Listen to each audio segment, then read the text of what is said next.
Welcome everyone to the Rabbi and the Shrink. It's a schmooze fest about everyday ethics.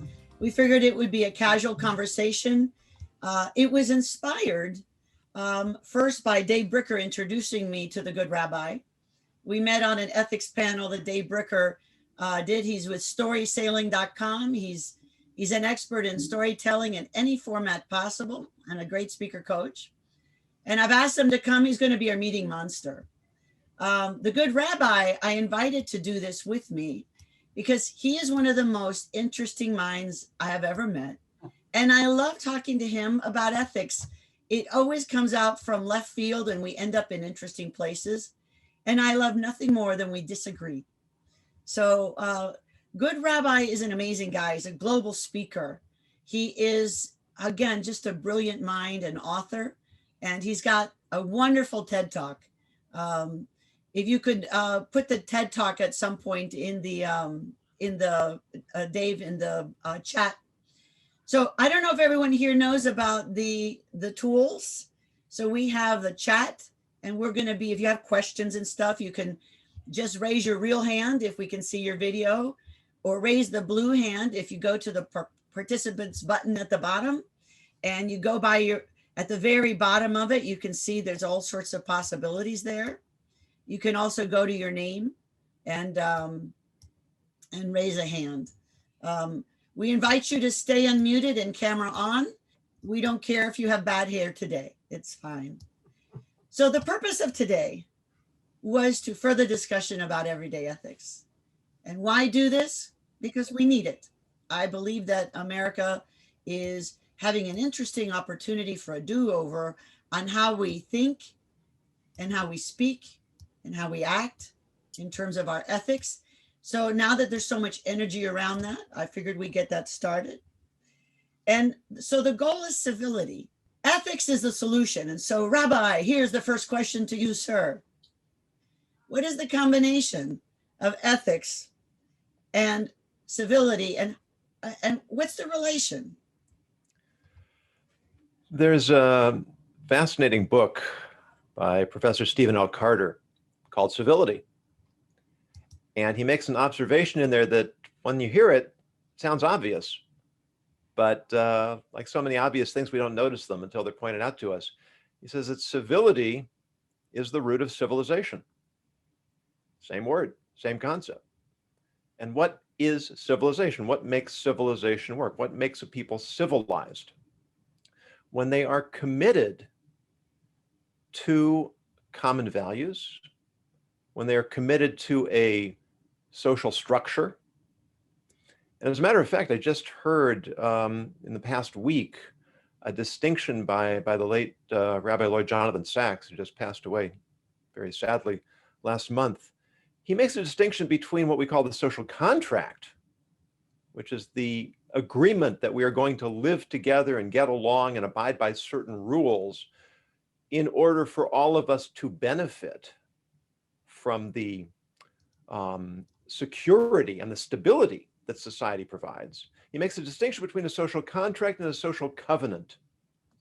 And I think it's a very, very powerful insight, because a covenant is a commitment to a relationship. A contract is really an arrangement of mutual self-interest. And when we commit ourselves to higher values, to common values, to goals, I want to be a member of a community, not just because it's in my best interest, but because it serves the best interests of all of us. And ultimately, that's what ethics is all about. Ethics is the discipline of recognizing and taking responsibility for the impact our actions have on other people. And there's so much talk about rights today. And rights are important. But if I'm worried about my rights and you're worried about your rights, we're going to be butting heads all the time. But if I'm taking responsibility for your rights and you're taking responsibility for my rights, we are always going to be able to find a way to work together, to find common ground, and to be respectful of one another. So it's the ethical mindset that creates the commitment that leads to a civil culture. So how can we have a civil culture when we all disagree on our shared values, allegedly shared Yeah, values. that's the challenge. That's the challenge. I didn't. And the truth is we can't. What we have to do is we have to first identify those basic values, those principles we all agree with, and we are all invested in. And then we have to have conversations like this one, where we're willing to disagree, right? Engage in what's called constructive disagreement, because then we can start to understand each other. In other words, if I'm so convinced that I'm right, that I devalue anyone who disagrees with me, we're not going to be able to get anywhere. But if I'm at least open-minded enough to make the effort to understand how others get to their values and be willing to discuss and debate and recognize that we're not going to agree on everything. But if we're coming from a place of intellectual integrity, then at least I'm willing to listen to you. Maybe you have insights into my perspective that I haven't thought of. Maybe occasionally you can show me where I'm wrong. Maybe I can show you where you're wrong. Or maybe we can just find ways of seeing how we each have an angle on the truth. And it's really more it's a difference of priorities rather than core values. But if we aren't willing to engage in those types of discussions, then we're really on the track to the disillusion of civilization. I think that was very well said. These days, with holidays and with the new year coming up, we're all dealing with family. Many of the family discussions have to do with listening to people that we disagree with or don't like what they say or how they say it or to whom they say it, right? We all have that aunt or uncle, and sometimes it's our turn to make people cringe a little.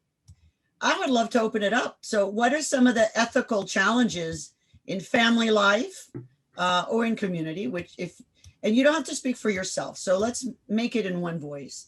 What are the challenges families are having, neighborhoods, communities, workplaces? We don't have to make this personal. Issues, ladies and gentlemen? This is the audience participation section. It is. Dave Bricker, you have to unmute yourself, sir. Just thought I would seed the pot here with some ideas, but I think one of the big ones lately has been mask wearing with respect to COVID.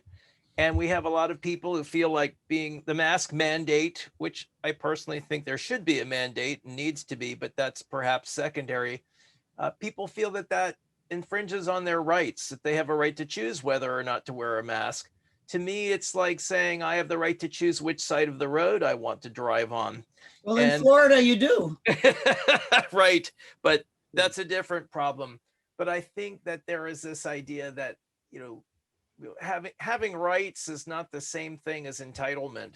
And there's this idea of balance. We have a lot of trust issues. There's the right to wear a mask. There's also the idea people are worried about offending somebody. So if somebody comes to your door to deliver a pizza, boy, am I going to offend the delivery person if I wear a mask? Are they going to feel like I'm assuming they're contagious? And we have to get past some of these issues. I'd be interested to hear some of you weigh in on those vortices and swirling arguments and things in that little milieu there. So let's start with the basic question. Is it ethical to wear a mask because there's a law? Or is it unethical to wear one if we don't believe we shouldn't wear one? Let's address the basic issue of ethics there. What do you guys think? Well, I recall just recently, there was a story in the news about I think it was a county supervisor in California, might have been Los Angeles. And she was one of a group of leaders who had pushed through legislation to close restaurants in the interest of public health. The next day or so later, she was seen eating at a restaurant. And when she was asked about it, she said the law hadn't gone into effect yet. Okay, she hadn't broken any laws.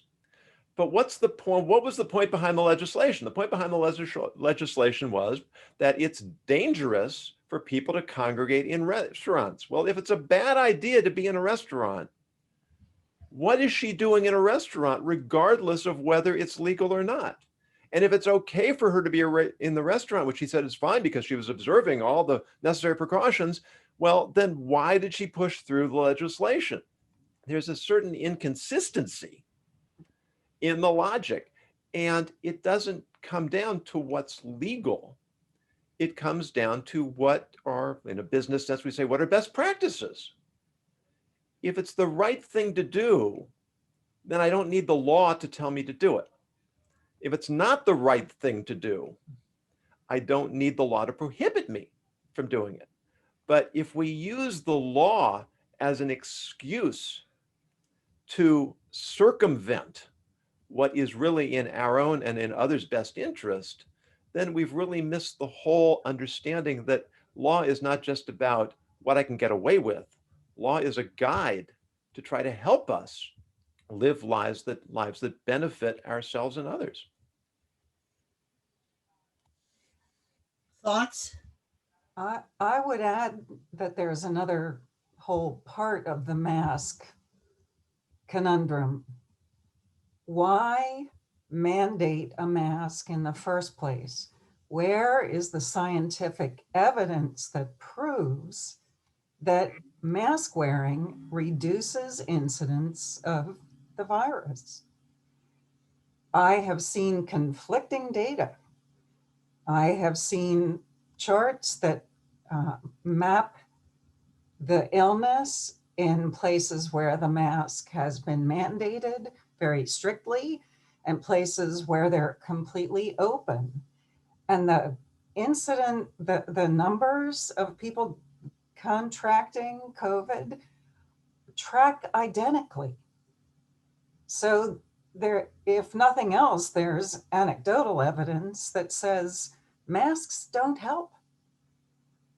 More than anything, we peaked in the spring, it came down in the summer months, and it's going back up in the winter months, which is the typical trajectory for flu.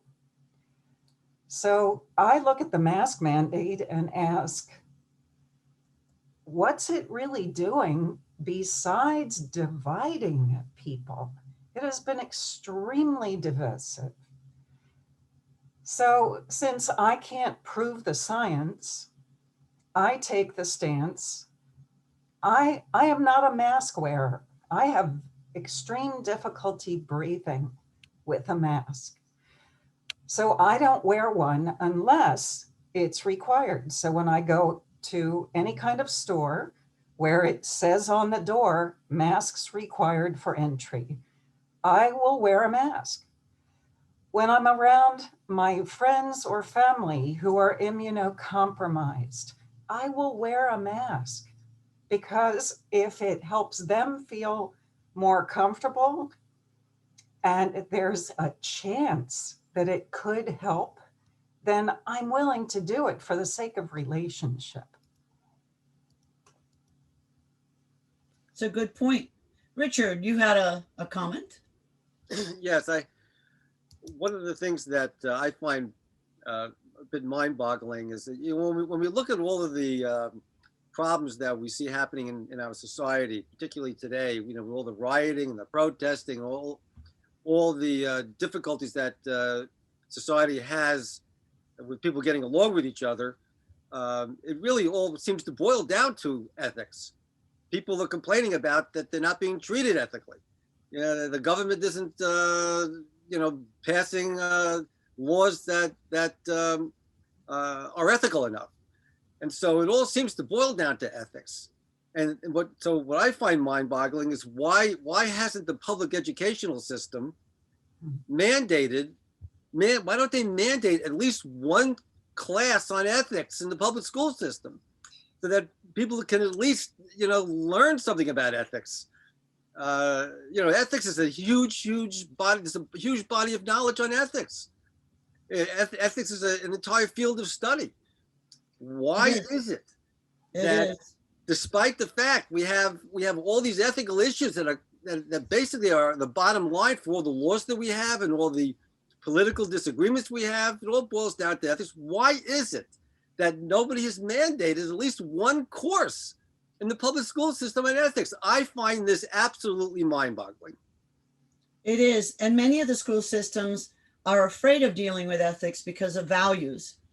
They've gotten around that by many school systems now mandate a portion of curriculum, not any particular class, on critical thinking, which is an aspect of ethics, but it's certainly not ethics. So then it leads to the question, how do we teach ethics to kids, to grown-ups, to ourselves? What are your thoughts? How do we teach it? I think you just touched on the starting point, which is critical thinking. There's one of the buzzwords going around today is unconscious bias. Yes. So how do you address unconscious bias? It requires self-awareness. Yeah. And self-awareness is something that is developed through critical thinking, being able to look at a subject from both sides. Very often in debate societies, if you have a moderator or a teacher who's really astute, they'll ask the students what their beliefs are about a certain topic, and then the ones who are for it will have to argue the position against it, and vice versa. And that's an incredibly useful exercise, because once you start, and you know who's really written about this and is, to my mind, one of the most important voices in society today is Jonathan Haidt. His TED Talk is definitely one that's worth watching. And when he was working on his book, The Righteous Mind, he had actually set out, he says, to argue against conservative political ideas. But he had the intellectual integrity to recognize that he needed to represent them accurately before he attacked them. And in studying them and understanding them, he discovered that they weren't quite as wacky as he had thought them to be.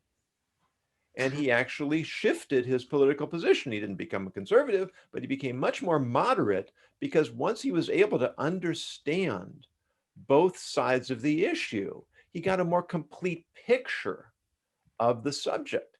And certainly when it comes down to ethics, it's that willingness to examine difficult subjects and options and alternatives from all the different sides, to gain as much information as possible, to evaluate it, to talk to people who feel differently in order to hear what they have to say and how they can defend their position. We develop a much more complete and much more mature worldview that is definitely going to guide us in making more ethical decisions. For kids and families, there's a book called E is for Ethics, and I forget who wrote it, but it's a cute little book, and it invites conversations on various ethical issues. And it invites also what the good rabbi was talking about, more the debate mentality. So taking different points of view, expressing, showing empathy and compassion by putting yourself in others' shoes, arguing their points. So in my family, we escaped communist Cuba. And we often then had debates. Why are you a communist? And we had to defend communism. That never sat well with any of us, but we learned to defend the opposite point of view. What it teaches you is how little you know about your own opinion, and how little you know about exploring those lines of differences. It's kind of like you don't really understand English until you study the grammar in another country, Right. in another language, and then you begin to understand what English is about and how hard it is. So it's hard to know the me without knowing the not me, right? So I think that is a great book. So what keeps us from having ethical discussions that inform ourselves and others about the possibilities for choices in thinking, feeling, behaving? What keeps us from doing that? What are the barriers? think a lot of it is that we tend to form our opinions from our environment when we're young. I mean, I grew up in a very unusual home. My parents were very secular Jews in Southern California and extremely politically conservative, which was almost unheard of. And I grew up absorbing the political values of my parents. And at some point, whether it was high school or college, that I actually started having conversations on a mature level with people who had other points of view, I actually had to defend the positions that I was espousing. Now, I could have responded in one of two ways. I could have simply asserted I was right. I could have surrounded myself with people who thought like I did. Or I could actually try to think through the positions that other people were presenting. And sometimes it's just too scary for people to do that. If I've been, and especially the older I get and the longer I've held the same values, then the more threatening it is to my sense of identity. You mean I've been believing the wrong thing for 5 years or 10 years or 20 years or 30 years, and now I have to admit that I've been wrong for all that time? That can be a real blow to the ego. You know, we don't like to be wrong. We don't like other people to correct us. You know, the sages say a person should love rebuke. And it's interesting because in biblical Hebrew, the root of the word rebuke is related to the root of the word that means validation. Because if I rebuke you, what I'm really saying is, I believe you can do better. And that's why it's so important how we say things, not just what we say. People who are really adept, they have tact, they have diplomacy, they have sensitivity. They can get us to hear things we don't want to hear and make it go down easier. But when we're in this sort of confrontational mode that we so easily get into, where I'm demanding that I'm right, you're demanding you're right, and we're both threatened because neither one of us is very secure in our position because we haven't thought them through, and we don't really know how we got there, and we don't know exactly how to defend ourselves, and we're terrified that maybe we're going to be exposed as being frauds in our beliefs. Better to just retreat, withdraw, become dogmatic, and try and only associate with people who think the way we do. And then, of course, that devolves into the groupthink and the tribalism and the partisanship that characterizes so much of society. And yet it's so hard for people to rebuke people without shame. So I'm Roman Catholic, and we're very familiar with the guilt. You guys do guilt give differently in the Jewish tradition, but guilt is guilt. It's the gift that keeps on giving. And one of the gifts that it gives is a sense of defensiveness and with shame that helps people close their minds. So what can we do about that? Let's everyone weigh in. How do you offer this amazing rebuke that is going to help people feel validated without shaming them so that they shut off their minds, hearts, and souls? What's the solution? Well, there's a strategy that I teach in sales training. It's about affirming what you can affirm, calling out the good, connecting with someone on a point of agreement, and then asking permission to provide a different perspective. So that's a mechanism, a framework of communicating, if you will, that lets someone know that you appreciate them, you care about them, and you care about them enough to not let them stay stuck where they are. Ultimately, it's their decision whether they accept, assimilate, or reject the perspective that you put forth. But by affirming first, you often can win the chance to voice that other perspective where if you come in judgment, they won't hear what you're saying anyway. I think she brings up a good point. Dave Booker. I'll second part of what Deb said, because I think it's very important, that permission component. Very often, especially in today's political climate, we hear something and we immediately issue a challenge. And when you challenge somebody's beliefs directly, they tend to resist that challenge. They tend to become defensive and shut down. Whereas one of the things I used to do, I was a university professor for almost 15 years. And whenever I needed to challenge a student's work, I taught graphic design. So there were opinions and things that were not necessarily founded in mathematical principles, but best practices nonetheless. And I would always ask that student, do you mind if I critique your work in front of the class? Because you're the first one to do this, but I know other people will benefit from that. I never had a student turn me down, but I was always very polite. Are you open to discussing another point of view? And if people aren't, then I save my breath. But the permission component is very important to the discussion.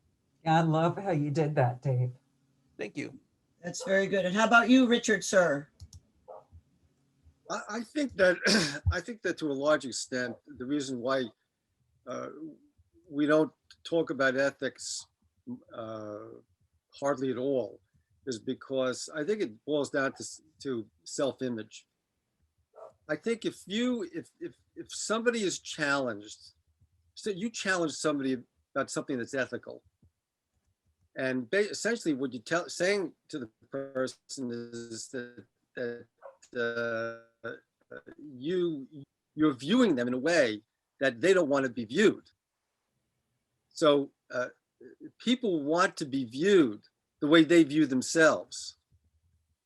Because if you don't view them the way they view themselves, then it's very possible you will behave in a way that will be harmful to them, that they won't like. So when you challenge them on an ethical issue, you're essentially presenting to them that you view them in a way that they don't view themselves. And that challenges their own self-image.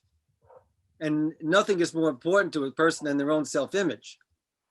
And so unless somebody is the kind of person who wants to improve and become a better person and is willing to look at themselves and change and consider that maybe they're not the best person they can be. If you don't admit to yourself that you're not the best person that you could possibly be yet, but you think that you're just right the way you are and there's no room for improvement, you're not going to take kindly to people suggesting that your behavior, because ethics is all about behavior. It's all about the way you behave. Someone challenges you on an ethical issue, you're basically saying to them, you're not behaving properly. And so you're challenging literally who the person is. And so I think self-image is at the core of why most people don't naturally, why people tend not to talk about ethics, because it challenges them. They could be challenged. Their own image of themselves can be challenged. And it truly is mind-boggling to me, given that the bottom line is the way people behave. I mean, that's the bottom line. How do you behave? Are you behaving in the best way possible? Are you treating people in the best way they should be treated? And it's just really mind-boggling that people are not talking about ethics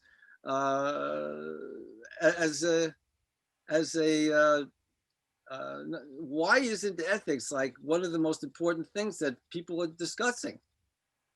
That's why we're doing this. We want to start a viral discussion and a viral skill set for how do you talk about things? Because let's say someone challenges you.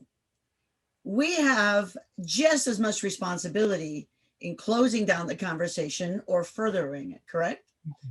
And I think with how we each behave, and each of you have provided some interesting solutions. So let's come up with a template. How do we get the conversation started? And when someone is challenging in a non-productive way, what are ways we can respond? So first off, the positive. How do we start the conversation, or for some of us, continue it? Well, I would say that I want to become the most ethical person I could possibly be. I just want to be the best person I could be. I want to behave in the best way possible. I want to behave in a way that not only doesn't offend people, but that actually empowers people. And, you know, I've admitted to myself that I don't have all the answers, that there's room for improvement. And for that reason, I'm interested in talking about ethics, because that's what ethics is all about, how we behave, how we interact with people. So if someone comes up to you, Richard or Joanna or Dave, and says, I have a problem with your behavior. Let's say it's because you're wearing a mask or not wearing a mask, whatever it is. Then what is the next step in furthering that discussion? And Rabbi, you can always weigh in since you are the rabbi and the shrink, right? I think going back to the point that was made earlier, that because it has to do with self-image, the best way to start any engagement is by validating something in the other person. You know, when I was a high school teacher, sometimes I would ask questions of the class, and sometimes students would respond with pretty imaginative, sometimes wacky suggestions. And what I never wanted to do as a teacher was shut down a student's participation by immediately rejecting what they had said. So always find something positive in the other person's point of view, in the other person's intentions. And it's also a matter of showing that I've made the effort to understand. So if somebody explains a point of view to me and I think they're wrong, the first thing for me to do is to articulate back to them what they said so that they know I've heard them and I'm not attacking without understanding. To find something that I can agree with so that I'm not just looking for argument. And then I can go into my point of view. If I see somebody not wearing a mask and I think they should, instead of attacking, put on your mask, I could say, why do you feel that it's not important to wear a mask? Now I've already opened up the possibility for conversation. And I can hear them out. I can paraphrase back what they said to show that I've heard them. And then I can offer my point of view. As my wife likes to say, the next time you go in for surgery, do you not want the surgeon to be wearing a mask? It's something that takes it out of the COVID context and puts it into a context we can all relate to. And coming at a topic more obliquely than head on is another way that we can approach difficult conversations. Just to open up the dialogue from a point of view of respect, of mutual understanding, trying to get to some kind of a deeper appreciation of both sides of the issue. And one of the issues is that some of us are not comfortable disagreeing. So when we ask questions, especially why questions, we sometimes have attitude. We can almost hear the disagreement or the eye roll in our voices, right? So I think being careful, like the rabbi is very respectful, so he can use the word why. Or for many of us, especially if we're annoyed or angry, it would be best to avoid the word why, to say, help me understand.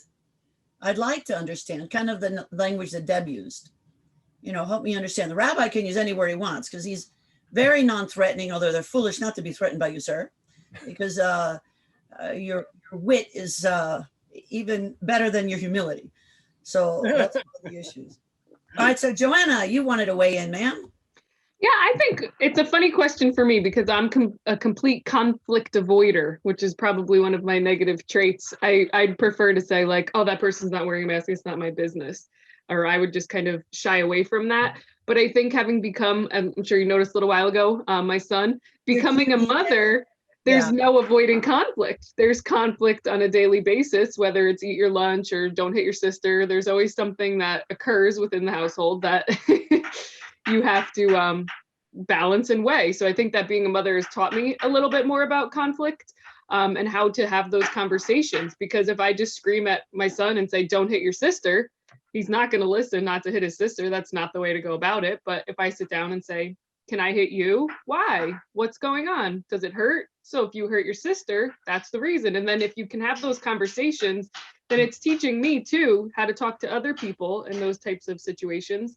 So I might not be the first one to go up to someone and say you should be wearing a mask or ask those questions. But if somebody said something to me, I wouldn't kind of cower and run away. I'd be more open to having those conversations. And I feel like the rabbi had said, it's always good to start with questions, with validations, which is kind of in mothering when I say, like, can I hit you? No, why? And then they can start to think about those questions in and of themselves. And then they're able to, again, like he said, be open to hearing another point of view. When I teach ethics, I have an exercise with a 2-year-old. We take turns being 2-year-olds.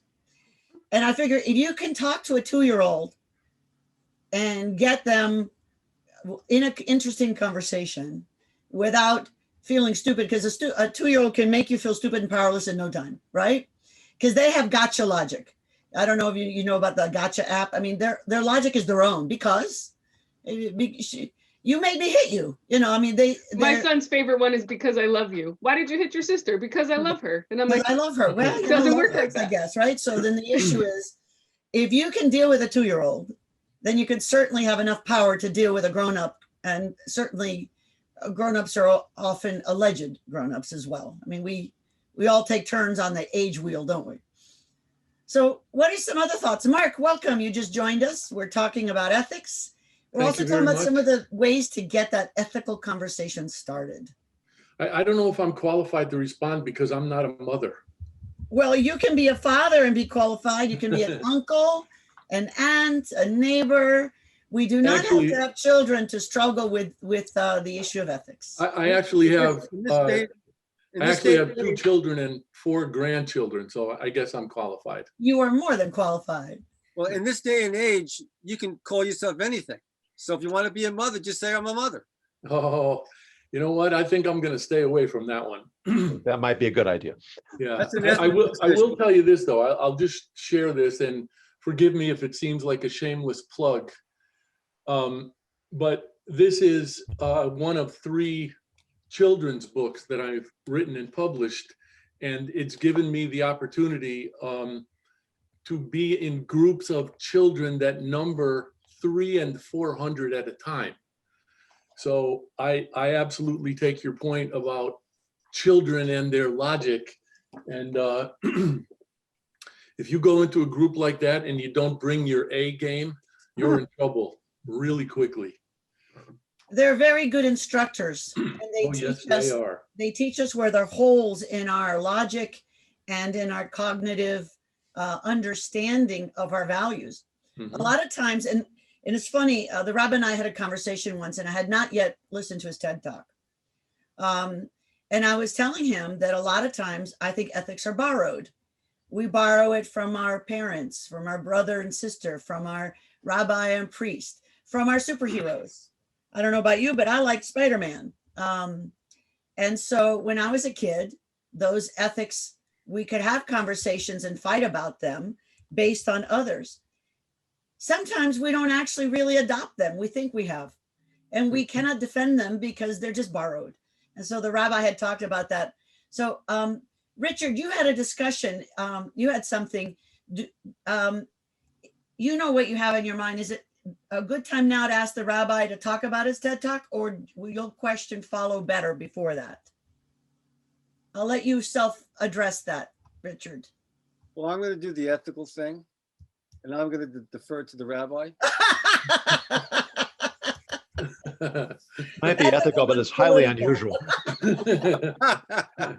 All right, good rabbi, go for it, sir. Wait, what am I going for? I think the idea of the borrowed ethics, and you and I were talking about it, and you thought I had watched a TED Talk is about that. So please, and I'm not asking you to brag, I'm asking you to tell us about your TED Talk. Because if I asked him to brag, he wouldn't, but I would brag for him. Go for it, sir. Well, the TED Talk actually it jumps around chronologically, but the story that chronologically comes first is when I was in high school, and I was chatting with another student before class one morning, and for one reason or another, I declared that I was an atheist, and he looked at me and very straightforwardly said, "That's stupid." And I said, "What are you talking about?" And I'm still fascinated. I mean, it's been more than 40 years, and I still can visualize this conversation where he said to me, "It makes no more sense not to believe in God than it makes to believe in God. You can't prove either one. Why do you want to believe in something you can't prove?" And on the spot, I did something completely out of character. I admitted he was right. And I changed my label. I stopped calling myself an atheist. I started calling myself an agnostic. And I kept that label for about 6 years until I ended up trapped in a room with a Hasidic rabbi who was so articulate and so rational, and who was everything that I never would have believed someone who looked like him could actually be, which is an important part of the conversation too, because we stereotype. We make assumptions about who people are and what they believe and how they act and whether or not it's worthwhile for us to engage them in conversation. And when I say I was trapped in the room, I was literally trapped in the room, or I would have left the moment he walked in. But I'd taken a seat in the back corner and the room was so packed I would have had to climb over a dozen people, make a spectacle of myself. But when he started to talk, my first reaction was, how could someone who looks like this sound like this? It just wasn't possible based on my perception of reality at the time. And breaking a stereotype is one of the tactics that I try to use. Again, being an Orthodox rabbi, people will make assumptions about what kind of person I am and what I have to say and how I'm going to present myself. And being able to break someone's stereotype or challenge someone's stereotype is a very effective technique to open up conversation. And my favorite part about the TED Talk is when I had finished, I went off the stage, I circled around, I was coming back into the auditorium to hear the next speaker, and a woman intercepted me. And she said, "You know, when you got up on that stage, I knew exactly what kind of person you were. And I knew exactly what kind of talk you were going to give. And you just blew away all my expectations. Thank you." And I thought, wow, this is really coming full circle. But it was so gratifying, because that's really what TED is all about, right? It's whether it always achieves it or not, I don't know. But the idea is to get us to think in new ways, to help us engage new ideas. And we can only do that if we're willing to challenge our own ideas and to re-examine our beliefs and entertain the possibility that, you reminded me in high school, I was teaching my students the word ideologue. And one of the students asked me, "Aren't we ideologues?" Meaning Orthodox Jews. And I said, "No." I said, "You prove to me that what I believe is wrong, and I'll take off my yarmulke and go get a bacon cheeseburger."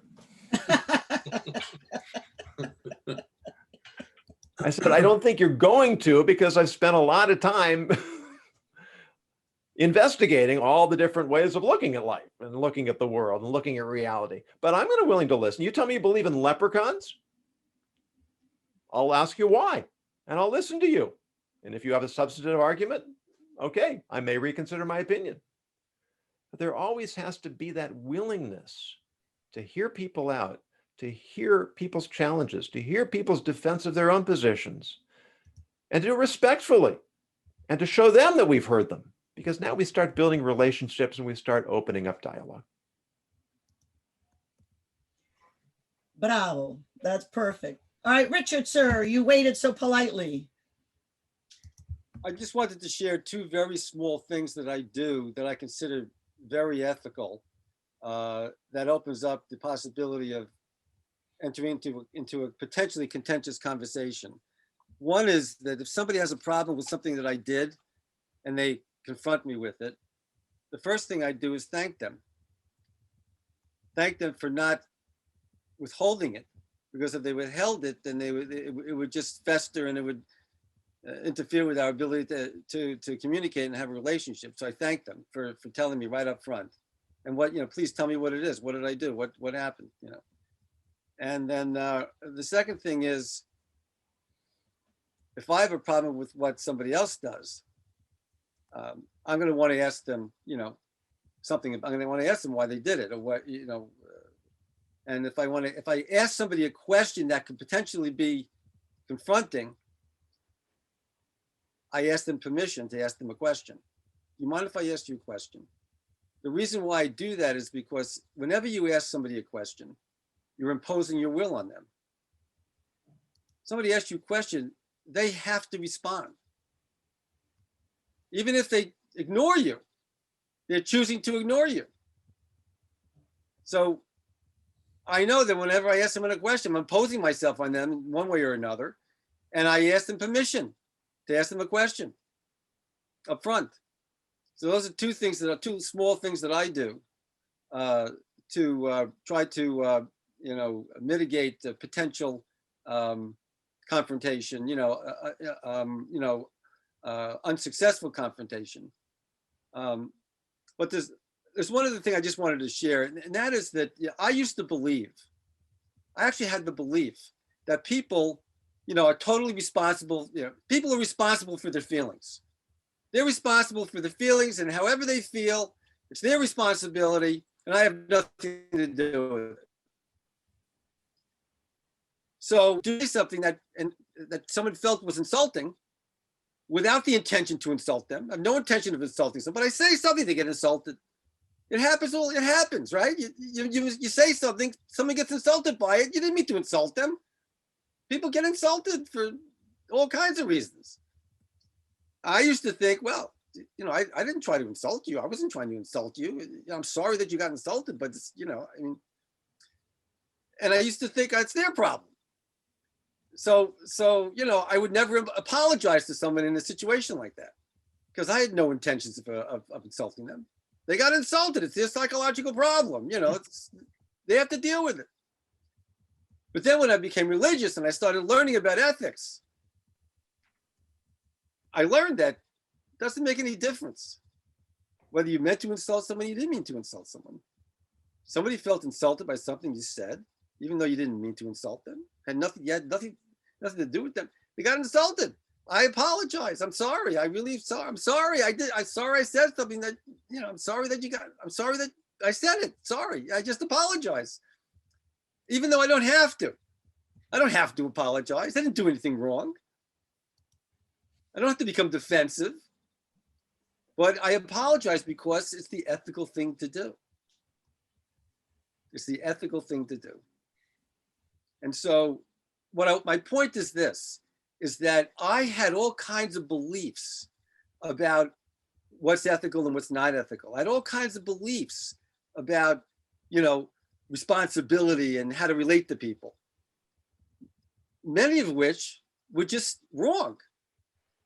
And it wasn't until I learned about ethics that I changed my beliefs about how to interact with people. And so, I just wanted to share that. It's something I learned, and I think we have to question our beliefs about how we relate to people and see if we can improve them.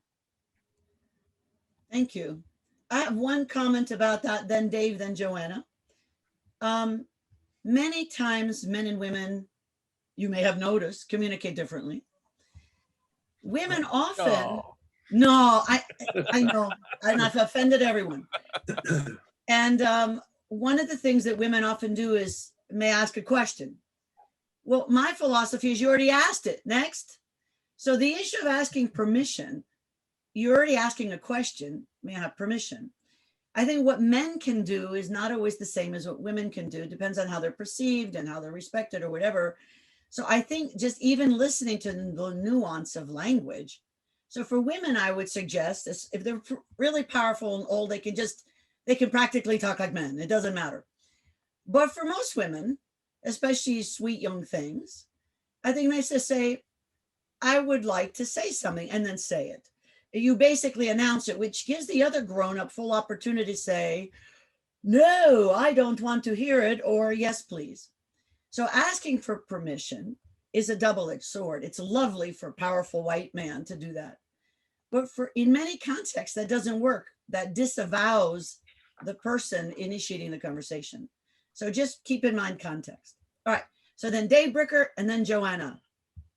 Just wanted to comment on something Richard said, which is this idea of the apology. And it's very interesting. I know somebody I've known for decades who has never apologized for anything, and has had reason to. But some people seem to feel that an apology is an admission of guilt or culpability, whereas an apology can simply be regret that you made somebody feel bad. I've had times where I've upset a friend and thought that I was completely in the right and that their position was ridiculous, and yet I apologized because I regretted upsetting my friend. I think there's an ethics of the apology which doesn't get discussed very often, but ooh, that's a good topic. We'll get to that after Joanna. all right. All right. I just want to, again, I don't want to always keep going back to mothering, but I feel like that's kind of my MO. Joanna, But we love it. Go for it. it's okay, baby. But my one thing is my kids in school, they constantly say, I'm sorry to everyone. They come home, they hit someone, I'm sorry, I'm sorry, I'm sorry. But to them, it's just a phrase that they're supposed to say. So what I've done in my house, which is different, is I make them say what they did. I make them accept responsibility and then say they're going to try not to do it again. So if, for instance, hold on 1 second, please, baby. It'll say, I hit my sister. It was an accident, or I did it on purpose. I'm going to try not to do that again, because I feel like that makes their brain think about it in a completely different way. And the reason that I started doing that was because my daughter came home from school one day and said her friend Kai hit her on the playground. And I said, well, what happened? She said, my teacher made him say, I'm sorry, but I don't believe him because he's going to do it again.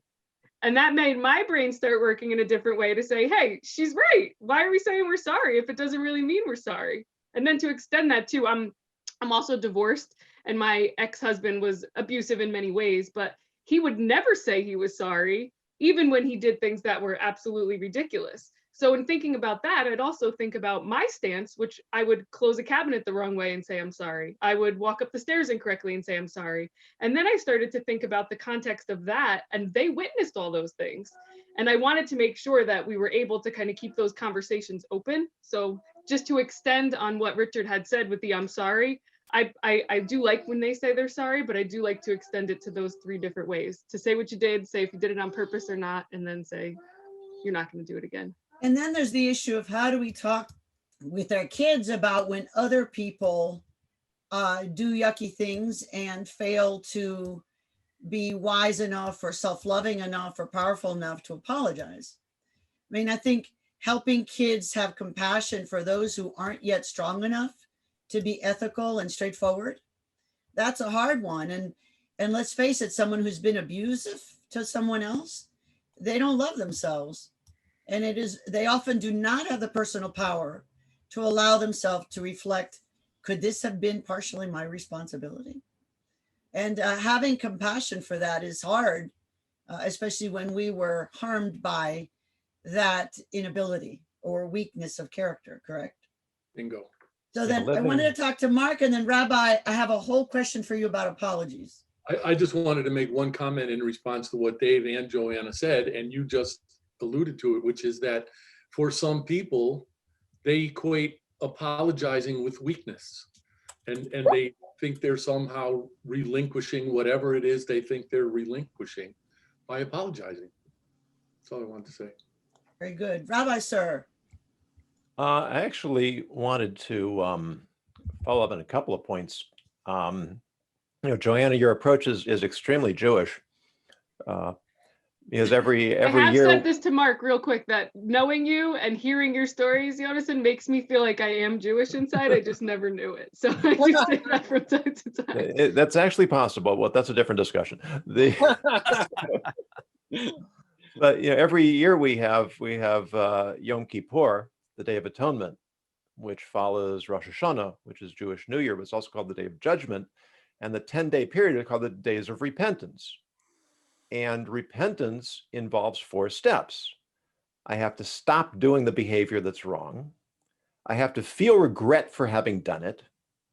I have to articulate what I did in a confession.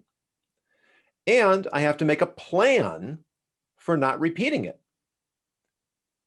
And I've spent a few more years parenting than you have, Joanna, but I certainly know the phenomenon of telling a child, say you're sorry.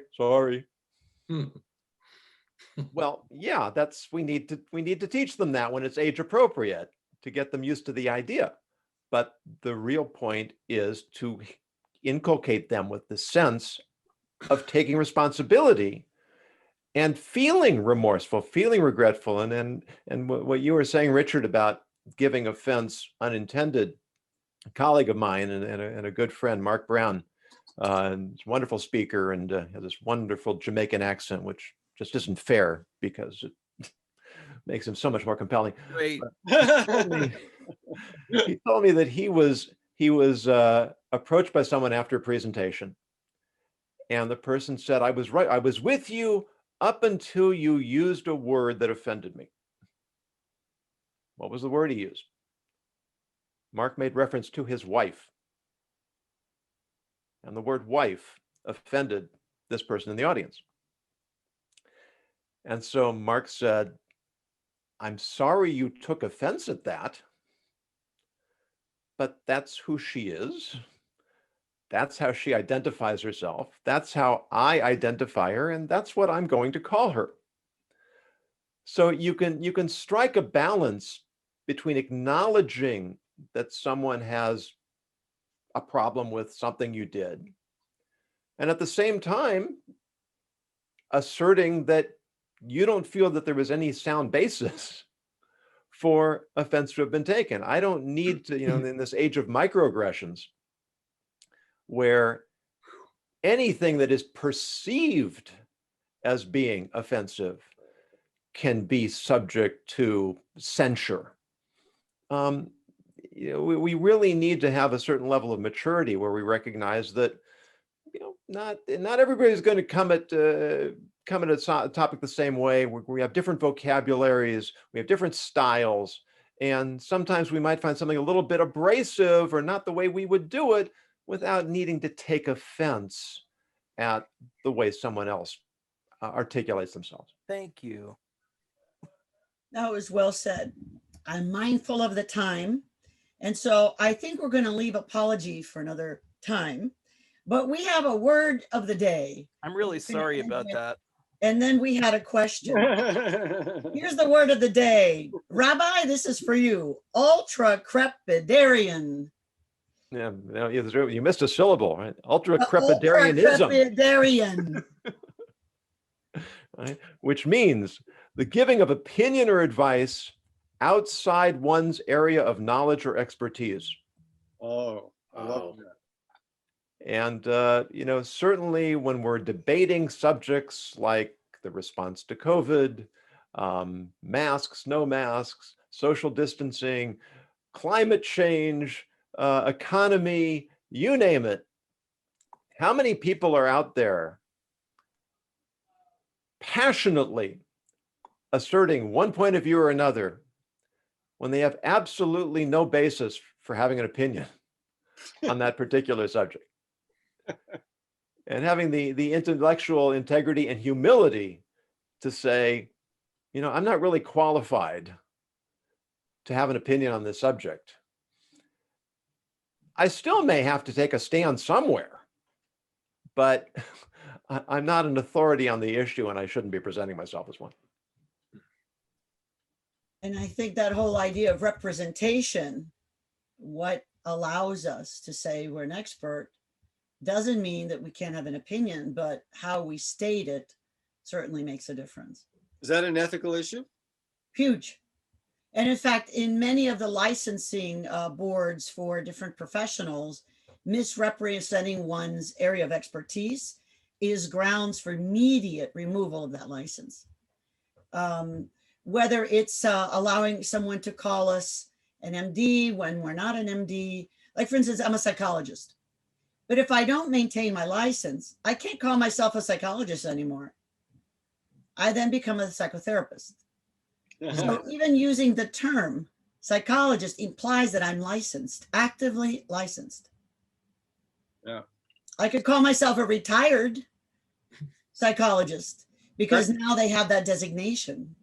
But I mean, even all of those things, you can affirm your ethics a lot of times by even how we describe ourselves. Is there false modesty? Are we exaggerating?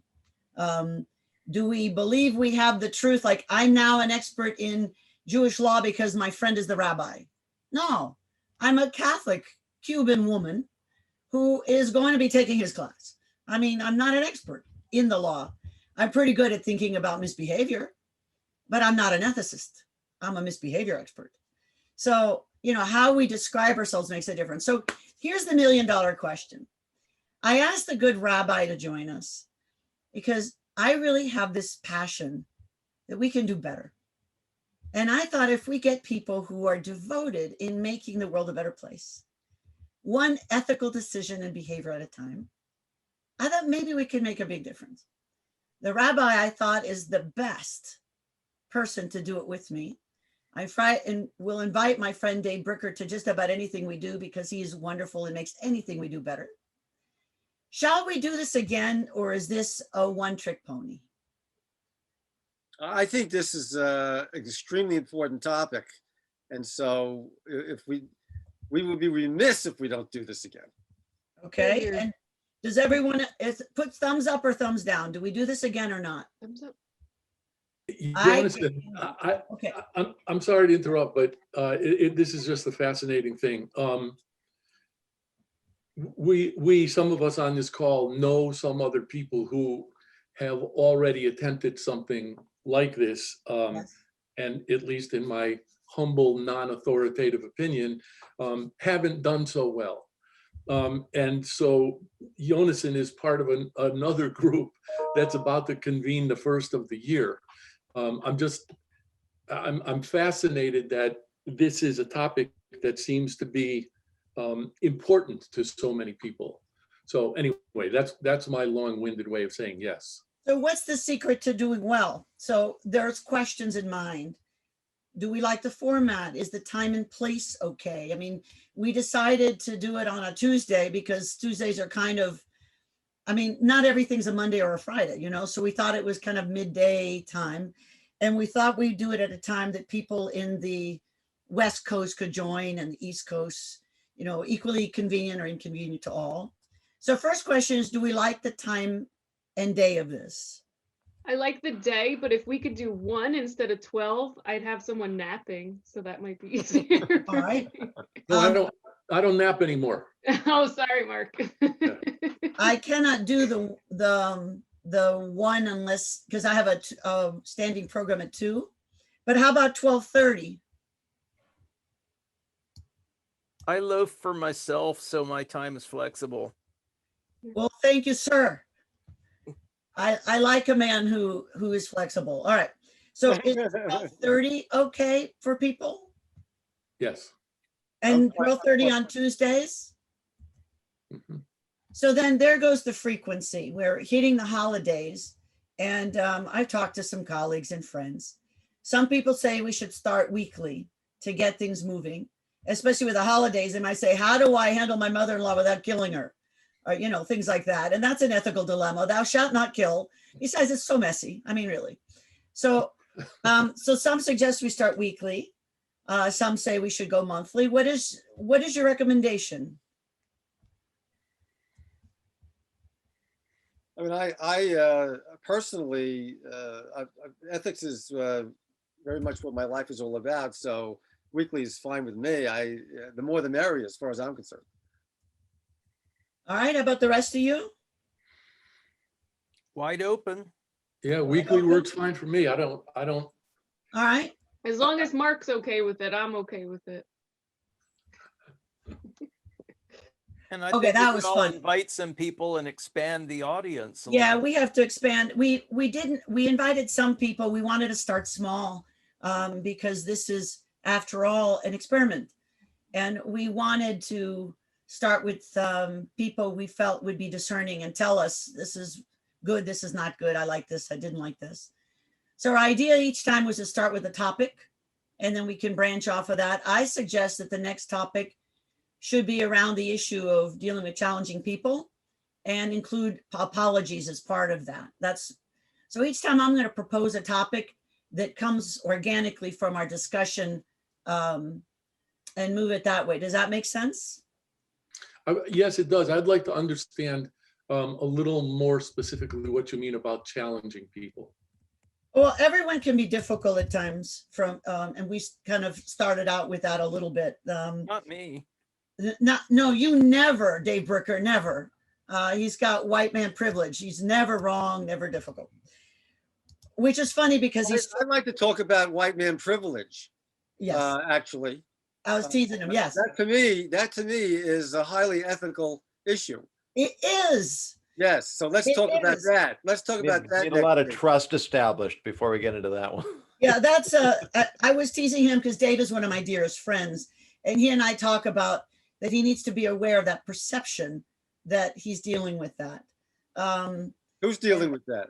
The issue of white man privilege, that an audience might look at what he says and he has to be mindful of people's reaction to their perception. Because ethics isn't just what we do or say or think, it's the perception of it, correct? What is? I think we should talk about what that is. Well, and we can, but we're out of time. So one of the things about ethics is it's a great topic. So I propose we meet next Tuesday at this time at the 12:30 time to allow for Joanna and her little beauty. I think all babies are beautiful, whether they're male or female. Oh, look at that cutie pie.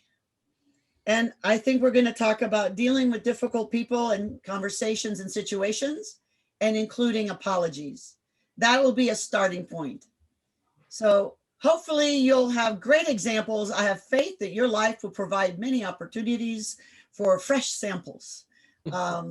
Whether you've found someone difficult or you have taken your turn. So if everyone could let their connections know about this, and yes. we can build up a group. Let's go viral with the idea of it matters what we think, say, and do. And I think that together we can create an ethical culture that makes the world a better and stronger place. I really do believe that. Amen. Amen. That's nice. All right. So thank you all for joining and being our founding members. We appreciate it. Our intention is to make this free and keep it free. And we're going to, though, start a Patreon for some funding so that the rabbi and I can do some outreach efforts. And we're looking for that. And we'll set that up and let you know. And thank you all. Happy week to you. And if you have relatives, good luck and enjoy. And if it's your holiday still, like me, I still have Christmas and Noche Buena.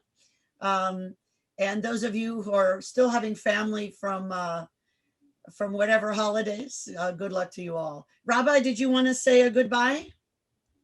Goodbye. Rabbis that just thank you all for coming. It's been a very, very valuable time spent, I think.